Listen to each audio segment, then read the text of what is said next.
Hello everyone, welcome to the channel UP PCS RO मुख्य परीक्षा 2024 के अंतर्गत इस श्रृंखला में कर रहे हैं पत्राचार। और इसमें ये आपका नवा टॉपिक रहेगा प्रतिवेदन। जो लोग अभी तक पेड कोर्स ज्वाइन नहीं किए हैं, सीरियस एस्पिरेंट हैं और फाइनल में अपनी सीट पक्का करना चाहते हैं, वो हमारे दो बैच इस समय रनिंग में है।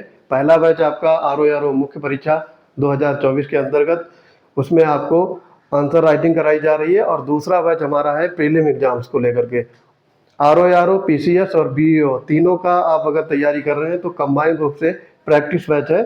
टेलीग्राम चैनल पे आपको डेली 50 क्वेश्चंस सिलेक्टिव क्वेश्चंस कराए जाएंगे जो प्रीवियस ईयर के एग्जाम्स में आए हैं, और उसमें कुछ आधुनिक क्वेश्चन जो आने की संभावना है वो भी इंक्लूड किए जाते हैं।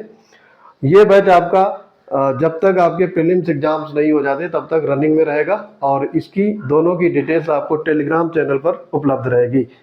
तो आपको अगर इन सब से जुड़ना है तो सबसे पहले आपको टेलीग्राम चैनल ज्वाइन करना होगा। तो UP PSC maker Telegram channel से जुड़ जाएंगे, वहाँ पे आपको डिटेल मिल जाएगी। अगर आपको ये बैच ज्वाइन करने हैं तो पेमेंट करने के बाद सीधे आपको पेड बैच में जोड़ दिया जाएगा। तो आज का वीडियो देखते हैं। पत्राचार में प्रतिवेदन है, ये आपका नवा टॉपिक है। इसके बाद में पत्राचार की सीरीज ये खत्म हो जाएगी।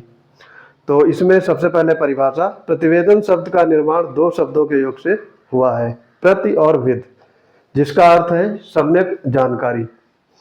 बृहद हिंदी शब्दकोश के अनुसार प्रतिवेदन का अर्थ होता है किसी घटना, कार्य योजना आदि के संबंध में छानबीन, पूछताछ आदि के बाद तैयार किया गया विवरण, जो किसी अधिकारी या सभा आदि के समक्ष प्रस्तुत करना हो।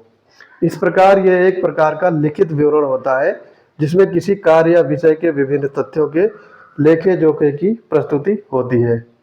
इसकी विशेषताएं देखेंगे, जैसे सारे टॉपिक कराए हैं तो उसी तरीके से इसमें भी लिखना है आपको। विशेषताएं इसकी हैं, प्रतिवेदन प्रस्तुत करते समय कम से कम शब्दों में संबंधित सभी प्रमुख घटनाओं का उल्लेख किया जाना चाहिए। दूसरा पॉइंट है, प्रतिवेदन में तिथि, स्थान, प्रतिभागियों, शामिल व्यक्तियों के नामोल्लेख तथा घटनाओं का क्रमवार विवरण होना चाहिए। तीसरा पॉइंट है, यह किसी विशिष्ट प्रकरण से संबद्ध होना चाहिए। चौथा है, इससे जुड़ी समस्त जांच प्रक्रिया तथा उसके निष्कर्ष और सुझाव प्रासंगिक होने चाहिए। और पांचवा पॉइंट है, प्रतिवेदन में गंतव्य, निष्कर्ष और संस्तुति होना, प्रतिवेदन में मंतव्य, निष्कर्ष और संस्तुति होना आवश्यक है। छठवां पॉइंट, प्रतिवेदन सदैव प्रकरण केंद्रित, निष्पक्ष और पूर्वाग्रह रहित होना चाहिए। पूर्वाग्रह रहित होना चाहिए प्रतिवेदन। तो ये सारे आपके पॉइंट हो गए, ये विशेषताएं हो गई।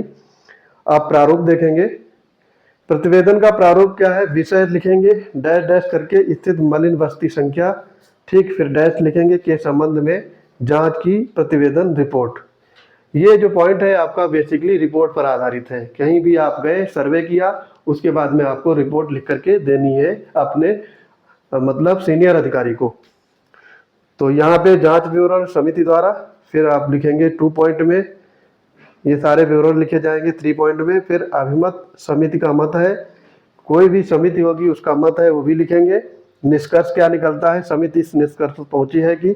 उसके बाद में सुझाव लिखेंगे, समिति द्वारा डैश के संबंध में सुझाव यह दिया गया है कि, बाकी आगे लिखेंगे। ये आपको अभी उदाहरण में अच्छे से समझ में आ जाएगा।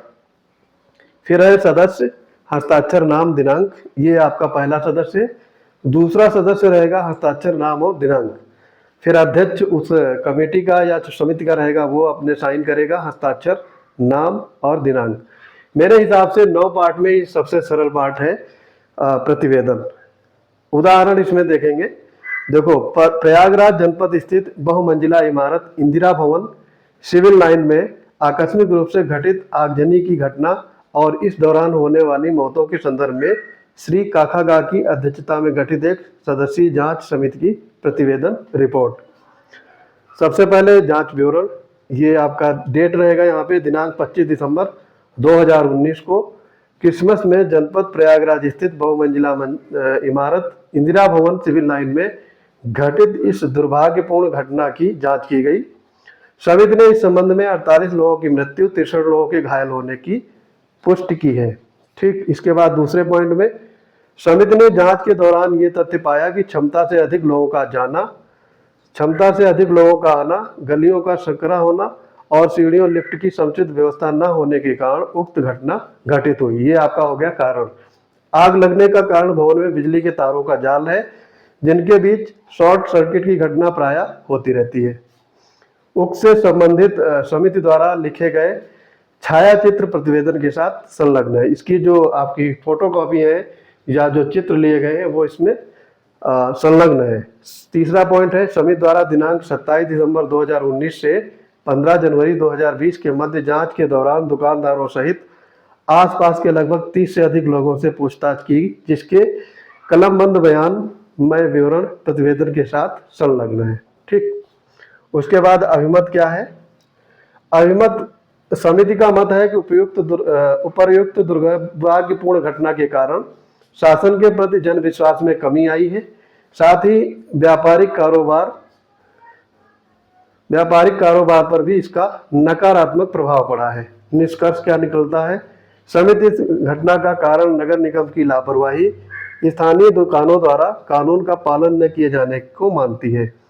समिति दोषियों के विरुद्ध कड़ी कार्रवाई करने की भी सिफारिश करती है। उसके बाद में सुझाव आएगा। समिति सुझाव क्या देगी? समिति का सुझाव है कि ऐसी महत्वपूर्ण जगहों पर अग्निशमन यंत्रों की पर्याप्त व्यवस्था की जाए और भवन में क्षमता से अधिक लोगों के प्रवेश को रोका जाए। समिति का यह भी सुझाव है कि ऐसी इमारतों में बिजली के तारों को अंडरग्राउंड किया जाए। फिर उसके बाद में ये यहाँ पे हस्ताक्षर होंगे अध्यक्ष के, काकागा दिनांक डालेंगे और सदस्य भी यहाँ पे अगर इंक्लूड करना चाहें तो 1, 2 ये आपका सदस्य के हस्ताक्षर, नाम और दिनांक डाल सकते हैं। तो ये था आपका प्रतिवेदन। यहाँ पे आपका पत्राचार की ये पूरी सीरीज द एंड होता है। तो इसमें मैं क्वेश्चन वाइज आगे वीडियोज में लाऊंगा कि किस क्वेश्चन को कैसे टैकल करना है, उस टाइप से जैसे आपके PYQ में पूछे गए हैं। तो ये सीरीज अभी जारी रहेगी। इसके अलावा आपके जो प्रीलिम्स एग्जाम्स की टेस्ट सीरीज कराई जाएंगी वो भी चैनल पर अपलोड होती रहेंगी। तो चैनल से जुड़े रहिएगा। अपने दोस्तों को ज़्यादा से ज़्यादा शेयर करिए, लाइक करिए। कोई सजेशन कमेंट्स है तो कमेंट बॉक्स में आपका मोस्ट वेलकम है। मिलते हैं अपने अगले इंपॉर्टेंट वीडियोज में। तब तक के लिए पढ़ते रहिए। जय हिंद।